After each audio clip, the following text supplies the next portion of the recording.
j'ai le privilège de vous présenter deux produits que j'affectionne particulièrement. Donc, c'est Sérénité. Sérénité en huile et Sérénité en gélule. Tout d'abord, j'aimerais que vous sachiez que dans l'huile essentielle de Sérénité, nous retrouvons la lavande, le bois de cèdre, la graine de coriandre, l'ylang-ylang, marjolaine, camomille romaine, vétiver et le bois de santal. Donc,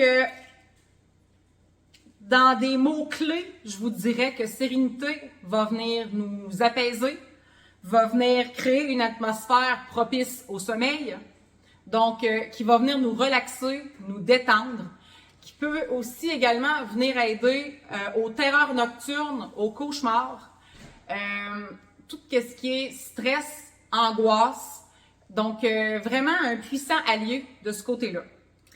On m'a dit même que Sérénité pouvait également venir aider aux gens qui vont faire du grinchement des dents, grichement des dents, donc à appliquer sur la mâchoire pour venir aider de ce côté-là également. Donc, la façon que je vais utiliser l'huile essentielle de Sérénité, tout d'abord en diffusion dans la chambre à coucher, 30 minutes avant le dodo. Donc, ce serait la première étape. Ensuite, on pourrait prendre également un bain avec du sel d'Epsom dans lequel vous allez ajouter directement dans votre sel du Sérénité en huile. J'ai un ami qui s'en vient. Si jamais vous voyez un petit poppy arriver, c'est tout à fait normal, c'est Spencer. Donc, en plus du bain, en fait, qui serait calmant, vous pourriez également le mélanger avec un petit peu d'huile de coco et ainsi l'appliquer en dessous des pieds, en arrière des oreilles, au niveau de la nuque, sur la colonne vertébrale. Dans ce cas-ci, je vous parle autant pour les enfants que pour les adultes. Chez nous, c'est très simple, c'est directement en dessous du nez. Donc, lorsqu'il est mélangé avec l'huile de coco, il n'y a pas de problème. Vous pouvez aller en appliquer directement sous le nez. Donc, vous allez vraiment avoir les propriétés au niveau thérapeutique, là, au niveau, excusez-moi, j'ai un blanc de mémoire. Donc, de cette façon-là, je l'utilise en fait le plus.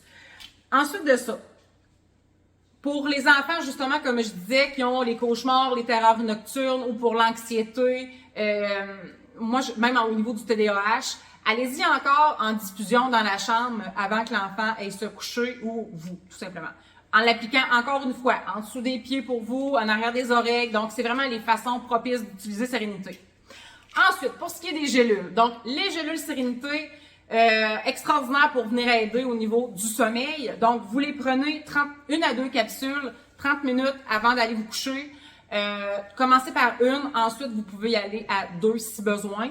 Mais même si dans la journée, vous vivez beaucoup de stress, tout ça, vous pouvez également utiliser les gélules de Sérénité sans problème. Sachez que, très important, chez doTERRA, on va souvent faire nos propres gélules. Par contre, il faut prendre note que certaines gélules, telles que Sérénité ou Adaptive, exemple, on ne fait pas nos gélules nous-mêmes. On les achète déjà faites par la compagnie. Donc, c'est très important. N'essayez pas de faire vous-même vos gélules Sérénité. Donc, voilà. C'est de cette façon que j'utilise ces merveilleux produits, l'huile essentielle Sérénité et les gélules Sérénité.